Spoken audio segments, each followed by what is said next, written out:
Susan, you're a very popular and in-demand speaker across the nation, across the world, maybe the eventually. World, the plains of the world, yes. Do you feel privileged because you're able to affect so many people and they listen to what you have to say? Do you consider this a gift? Well, I've never called myself a motivational speaker. I mean, this world, unfortunately, has to classify everything. But in the motivational speaking arena, I am known as one, and I'm known as a pretty good one, because I am. But the way I see motivational speaking is it is the medium, the stage, the live audience, the no cameras, just the audience and me. It's the medium I enjoy the most. I mean, certainly I do radio, I do television, I do infomercials, I do product development, I do motivational speaking. Yuck, the sound of it. But the audience of women, whenever you have a room full of women, whether it's 6 women or 6,000 women, and you have honesty, camaraderie, laughter, which there always is, it's just pure magic always. So I love the arena. I love the live stage. And, motivational speaking, well, compared to, what Steve Covey and, Tony Robbins and the boys do, they can't touch us. I mean, what we do is just ridiculously different. Would you say there's a certain type of woman who is more attracted to your style of motivation than some other types? I think the most interesting thing about Stop the Insanity is what kind of started this whole thing 10 years ago, over 10 years ago. And the thing that made Stop the Insanity, as big as it was and is that it crosses, and this is what I see in my audiences. I'm doing a speech tonight. What I see in every audience I do. The demographics are so broad, pardon the sexist pun, but so broad it's unbelievable. I mean, I have 13-year-olds in the audiences and literally up all the way through to 80. And every age, every color, every religion, the most conservative of conservative and the wildest of wild. Because what I'm talking about and what we are talking about together is very basic, important, life-affirming, vitally important stuff. So it doesn't matter what your, economic, what your religious, what your educational. Well, wouldn't you thing say is. that some people or women look up to you in a religious aspect in a certain way, as far as having followers or? Well, I hope they don't. Religion has certainly done more damage in this world, all the 5 patriarchal religions, than almost anything else has. So I hope that what we have done is never compared to any religion on this earth, because I don't want that kind of blood on my hands. You don't consider yourself a religious person then? Who would, with the histories of the religions in this world? Do you believe in a higher power or a God or? A male God? Absolutely not. God is love. Love has no gender. If God had a penis, we'd all be I think we are in pretty big trouble based on that. Absolutely not. I mean, a male God? No. Love, I believe in, absolutely. That's a good point. Are there any religions that you know of? I can't think of one where there is a God that's considered female. Well, there's a absolute fact. For the last 5,000 years, patriarchal religion has taken over. They destroyed all the earth-based religions. They slaughtered every one of them.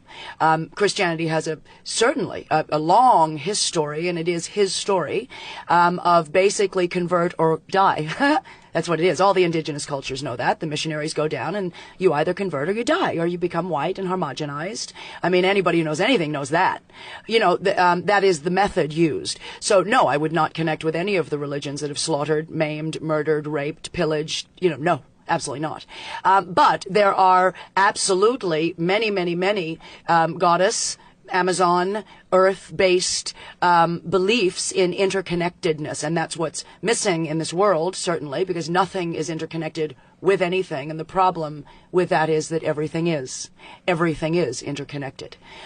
So that's what we talk about in these rooms of our own, Virginia Woolf 101. That's why I enjoy speaking. That's why I enjoy the live audience. That's why I enjoy spending 2.5 hours with women, as opposed to, in all due respect to your medium, being here one-on-one with a microphone, to be able to see 5,000 faces and watch the moments of truth and, feel the intensity and see it. is the most fun. So speaking is where it's at. I can imagine, because you are a very intense person yourself. Yeah, so they say. Oh, yeah. Oh, and when it's an intense woman. And all the energy that you exude, I could see that you'd like to feel a return of that. Great. Well, it's so like that's good part sex. of what the... Yeah, it's the same that, it's like good sex. It is. I mean, it's got, it's on a different level, of course. Oh, yes. Well, depending on who you're having sex with, I suppose. Well, this is true.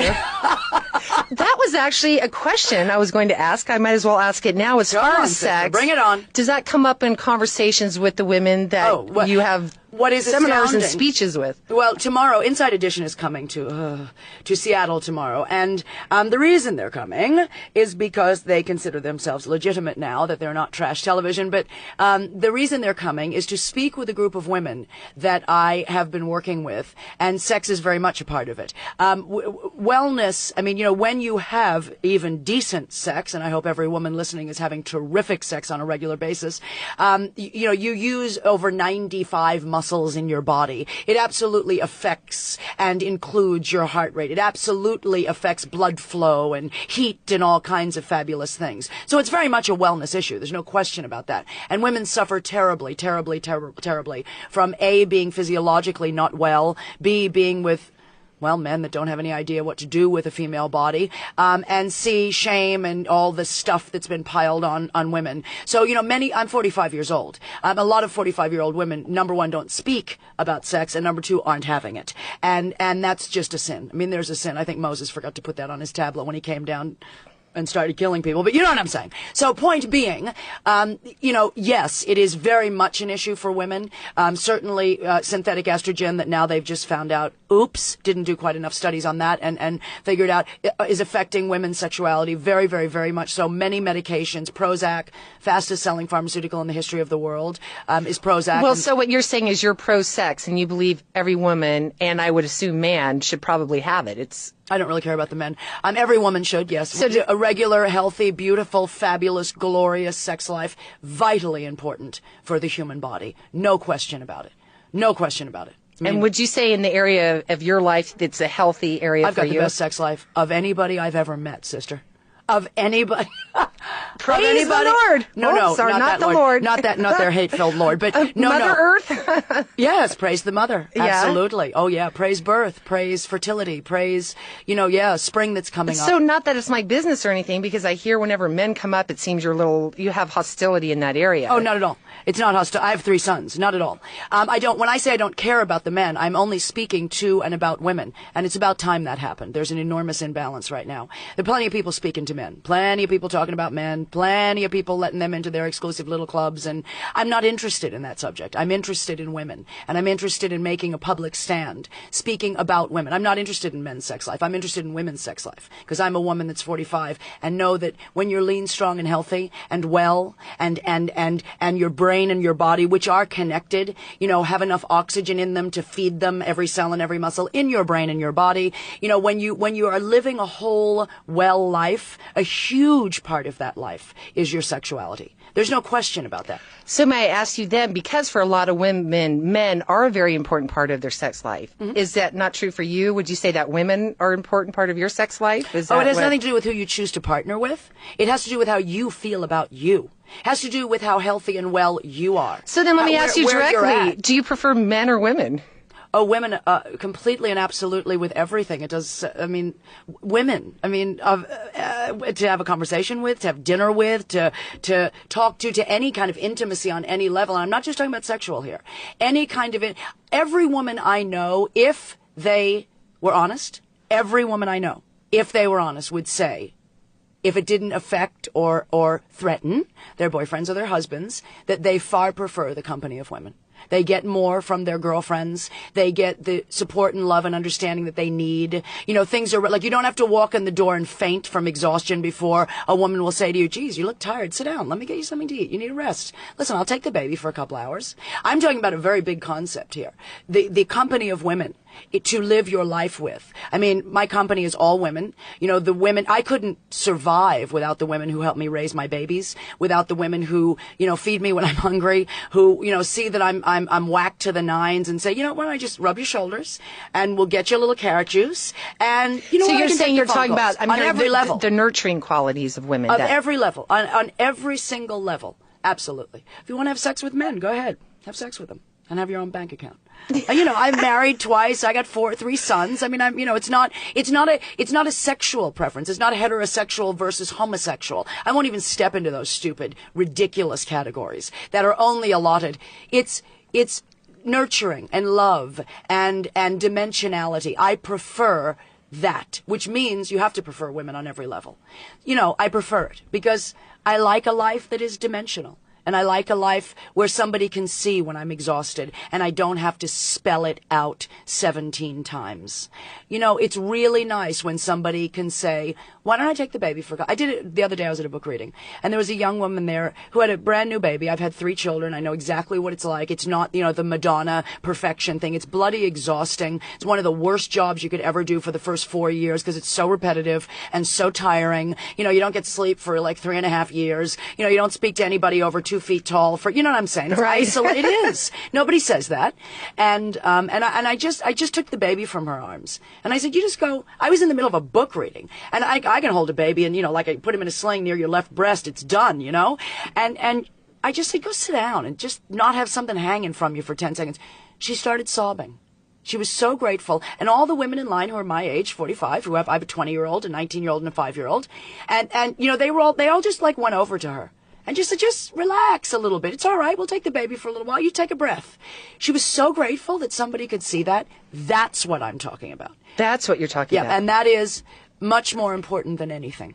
In your book, you have a dedication, and it's definitely original and unusual. And I quote, to the yoni who had a chance to speak and only lied. Mm-hmm. What do you mean by that? It's yoni. Yoni is vagina, the goddess. There's a woman who worked with me who lied and horribly, and that involved a child. And so I dedicated my book to Yanni Speaks is her production company, and I dedicated my book to her because this is the truth, the politics of stupid, and for the very, very few women who have the guts to tell the truth, I hope she sees it. I hope she sees what truth is because she did something that is, in my world, unfathomable and intolerable. And she was a big part of the old company that I had. And so you thought you wanted to share that with everyone and not keep it. No, I just like to dedicate my book to, just tell the truth. Plus, it's brilliantly witty, and she knows exactly what's going on. It's just brilliantly witty, actually. It shows, you know, it's just ridiculous. Yeah. I mean, it just, do you plan on ever getting into politics? Is that one of your goals? I would never participate in a system that putrid. You can't dismantle the master's house with the master's tools. There's no way. It doesn't work. There is no political system in the United States of America. It's a lobbying system. Whoever has the most money can pass any laws. People are being elected, whether the people elect them or not. I think we all know that. Corporate America has shown its face in the last, certainly 5 years. There is no political system. Anybody who thinks there is. In the last 2 years, even. Yeah. I mean, anybody who thinks there's a political system in the United States of America is a fool. It's a lobbying system. And the FDA, you know, the AMA, you know, these are huge corporations, certainly the church. Huge corporations control this now. And it has nothing to do with democracy. It has nothing to do with any of that. Well, obviously, the matriarchal society, in your viewpoint, would maybe do us all better as a society or in the world. It did for millions of years before the last 5,000. What do you think we can do now as women to help bring more of that back into the world? There's only one way to change anything. It is to walk away completely. And I'll give you an example, and we've been discussing this, especially in the last couple of months, towards this April. You know, everybody is hanging. It's really fascinating to see people hanging their no war plaques and things, protesting has never done any good. It didn't stop the Vietnam War. They stopped when they were good and ready to stop. It hasn't stopped the 6 Holocausts that have come after World War II. I mean, World War II wasn't the last Holocaust. You know, Bosnia rape camps. The United States certainly knew that was going on and participated in it. You know, they funded Afghanistan. They funded the war to be won against, you know, Russia, and then were surprised when, you know, the other terrorists turned towards us. I mean, it's just the arrogance is beyond belief. It's so ridiculous that it's absurd. It's laughable. So the only way to solve anything, change anything, is to walk away completely and absolutely. If not one woman next month paid taxes in this country, there would be no war in the next couple of months. They couldn't fund their missiles. Isn't that a concept? Well, they couldn't do it because women are too afraid. They're too afraid because even the other women say that there's anger when they make statements that are just factual, like boys are killing, boys are murdering, boys are raping. 500,000 rapes in the United States last year. 500,000. It's not women raping other women. When women like me say men rape women, then people say, well, you seem to be a little angry. It's just a fact. It's a fact. So well, they're afraid of that. Now, couldn't that also, though, too, that's a whole other subject that we probably won't get into detail now, but as far as these men grew up with women as mothers and hopefully fathers, too. So couldn't the mothers take any responsibility about the way that their sons turned out? Well, the mothers are the ones that take all the responsibility. The fathers never take responsibility. So I wonder what that has to say about women, though, as a whole, too, and not putting the blame on them for men raping other women. Well, it isn't actually a whole other subject. It's interesting what you brought up, because women, you know, there is no way in this world that you can look at a singular element like mothering and suggest, as it is always suggested, that that is more pervasive than billion-dollar advertising campaigns, than the atmospheric misogyny that's in the air. You cannot say that how a mother raises a child has more effect than how this world raises the children.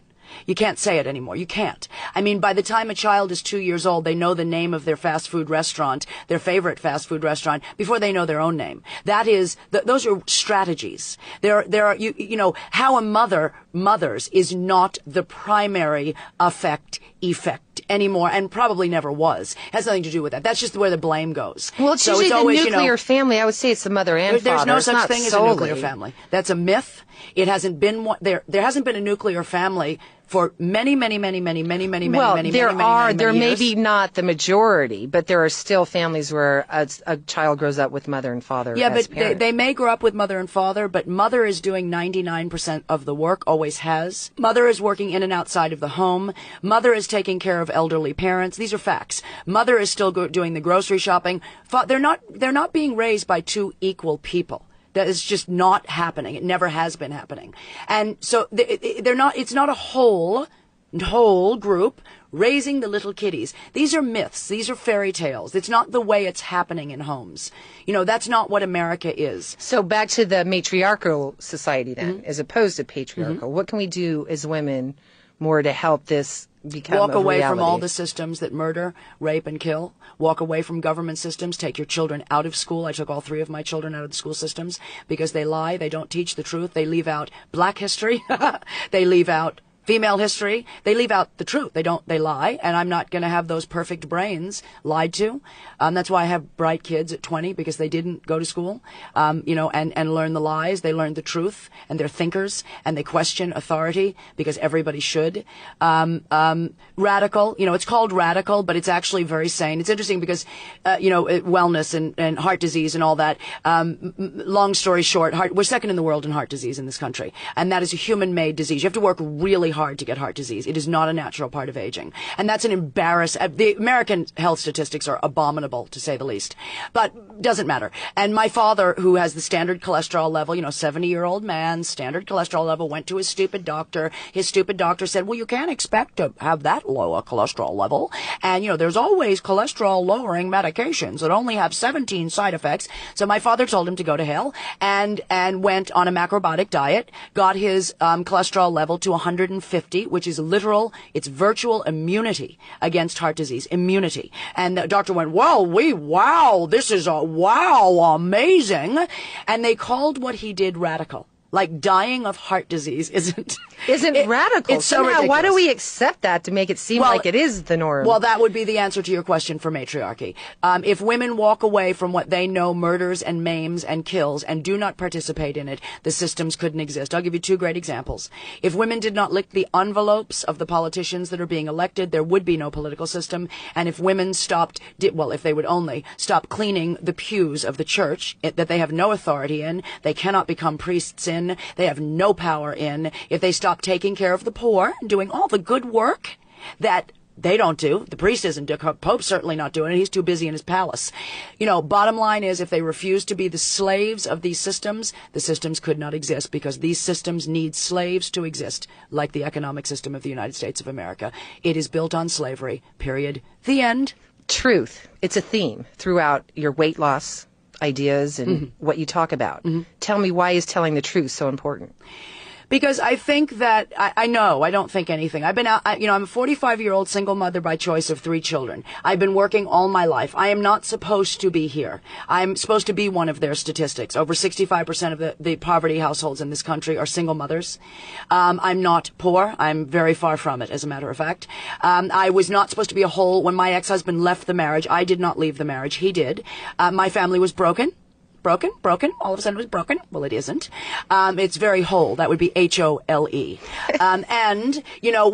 My poor children didn't have a father. Everything got twisted and turned. And so bottom line is that it has been telling the truth that saved my life, hearing just a little bit of the truth. And if one woman... Starting, you mean by telling yourself the truth? Absolutely. I mean, it was astounding to me. Do you think that you lied to yourself before that? Oh, I believe the myth of romance. I believe the myth of marriage, the institution of marriage. If you know anything about the history of marriage, I mean anything about it. I believed that when sperm and egg met, that sperm and egg would take responsibility for the rest of their lives for the children that they produce. That is not true ever. I very rarely, thousands and thousands and thousands and thousands of women, you will end up responsible for the children. You will end up unable to pay childcare bills. You will end up unable to work most of the time, because it's virtually impossible to do unless you're making a lot of money. My childcare bills start at $3,500 a month. They start there. Okay, so back to the truth. So you realized you'd been lying to yourself for a number of years. I believe the lies that were told to me. Misconceptions. I believe that, what you see and hear and everywhere. So now you're truthful with yourself. Absolutely. Yes, and my life and other women. And what I know is that even if 3 or 4 women hear this and recognize some truth, they deserve to hear that it does exist. Most people won't. They'll get angry, or they'll get, she thinks she is. We happen to be Catholic and we didn't murder anybody. On it goes. And that's just typical, and that happens. But the fact is that many, many, many, many, many, many, many women recognize these truths. The truth is, I didn't walk out of my marriage. The truth is that it is almost impossible to raise babies and work full time and pay rent. The truth is that you have very little opportunity. The truth is that even if you do get it, if you have to leave for a soccer game, you're not a responsible employee. Truth is, there ain't nothing equal about it, and you haven't come anywhere. Okay, baby. so let's say the truth is, a woman, she doesn't have kids, she's not married, she's like 28, she's like 100 pounds overweight. What is her truth? Well, it's the exact same. It's the exact same thing, in that it is guttural, honest truth. There isn't a body on the planet Earth that manufactures fat. Not a body on the planet Earth. Nobody goes to bed and 30 pounds overnight. Doesn't happen that way. You have to eat fat to be fat. Now that's what I realized at 260. That humorous. No, it is. It's funny as hell, because at 260 I was like, well, all right, truth is. All of a sudden you wake up and it's like it's there. No. What happened? No. Number one, there isn't a body on the planet Earth that manufactures fat. So if you ate it, if it's on your hips, you ate it. Period. The end. Second, fat is not an emotional issue. It's not a willpower problem. It's not a self-love issue like Dr. Phil really wants you believing it is. By the way, he's fat and bald. And he's always talking to women about fat. I just love that. A big fat male expert going, oh, you need to get control, young lady, and you need to lose some weight, Phil, get some hair plugs, and stop talking to women with your finger pointing at them. But, and he will, because we're going to bump into each other very soon. Point being, the fat is a fuel that your body uses. One of the fuels only. It's that simple. It is not an emotion. emotional issue. Americans are enormously fat. Obesity is epidemic because we are a lazy, sedentary, high-fat eaten country. Period. The end. So if you change two things in your life, two things, which are very easy to change, stop eating the fat and the processed junk, because over 65% of the daily average American's caloric intake is processed crap. 43% of their daily caloric intake is fat. You stop eating fat and a bunch of junk, and you start moving to burn the extra fuel that's on your body off. You will be as lean as you want to be. It is physiologically impossible not to get lean. It's that simple. It is that simple. It's that simple. It's that simple. Because you have written in your book, you got to eat, breathe, and move. So is this your basic formula for weight loss? Stop the Insanity was eat, breathe, and move. The politics of stupid is very much a natural, very organic evolution of Stop the Insanity. Eat, breathe, move. You got to think now, because corporate America has shown what it's been doing for years and years and years and years. And the fact is that, changing your lifestyle is the only way on the planet Earth to change the way you look and feel, period. But there is a lifestyle in the last 10 years that's been developed for millions of people that you had nothing to do with. You had nothing to do with super extra, big gulp, double, bargain, whopper, 99 cents, all you can eat, bargain, convenience, instant. You had nothing to do with that lifestyle. That is the American way. It is obnoxious. It's offensive to the rest of the world. We are shoving it down the rest of the world's throat, and their disease rates are going through the roof. Their obesity rates are going through the roof, along with the American lifestyle that's been forced on them also. It does not work for millions of people. Millions of people are suffering from this lifestyle that doesn't work. It doesn't work. It doesn't work. And it's not about you, and it's not about the woman who is sitting at home isolated in her little box in the suburb. Nice tactic, boys. Miserable, suffering, enormously overfat. Yeah, homeopathic medicine is all based on what we eat, and that's how healthy we are. Well, homeopathy is actually, I know a lot about homeopathy because one of my children was treated years and years and years ago homeopathically. If you just think of the root, the cell, the nucleus of something very interconnected, homeopathy is, holistic. It's all about the connection, the interconnection of one thing that feeds the other, that feeds the other. Homeopathy is our medicine. We were the original pharmacists and healers. You do know that. 9 million women were burned at the stake by the Catholic Church. 9 million. It's one of the biggest holocausts in the world.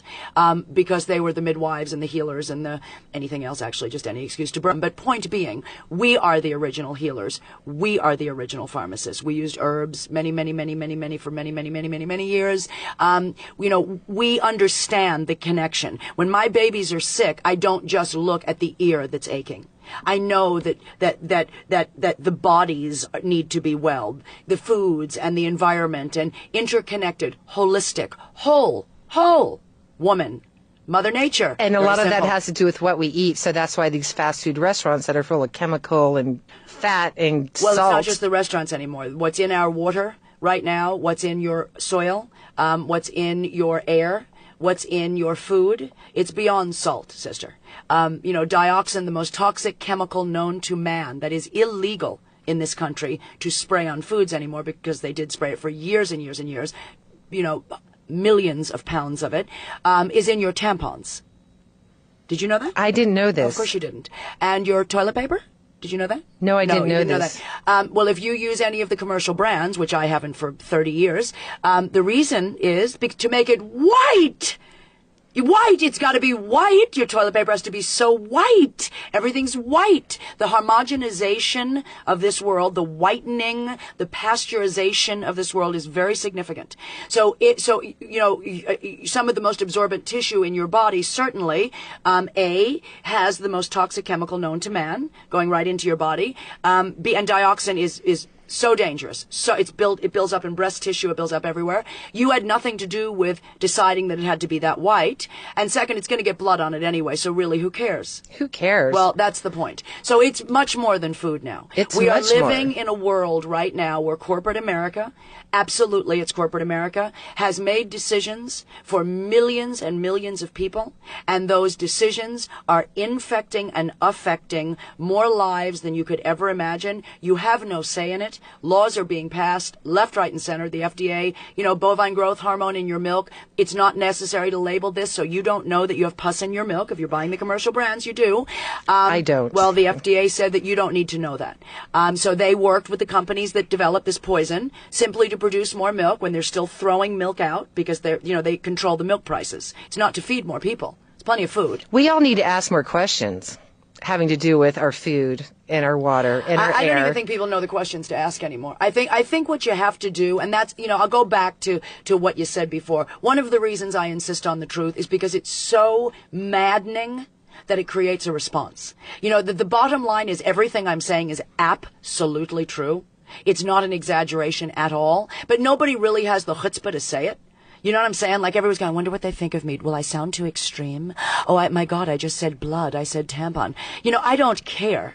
I mean, why would I care? I have my own life. That's part of your huge attraction, Susan. Thank you. Love you. So, but that's why the truth. Because the bottom line is, maybe it'll jolt you into realizing that stuff is happening, sister. I mean, stuff is happening. And we need to do something now to take it back, take back control. Because this is what women can do immediately. Women, there's a $276 billion food industry in this country. Food affects and infects almost everything on a biochemical level. And if you don't believe that food affects you, drink a pot of coffee and eat a pound of sugar now. You will be biochemically affected by the food you just took in. So women are 85% of their consumer market. You can bring these boys to their knees, which is where they belong. You can bring them to their knees. You don't have to know a thing except the 5 rules in my family's house. 5 rules. If the food glows in the dark, we don't eat it.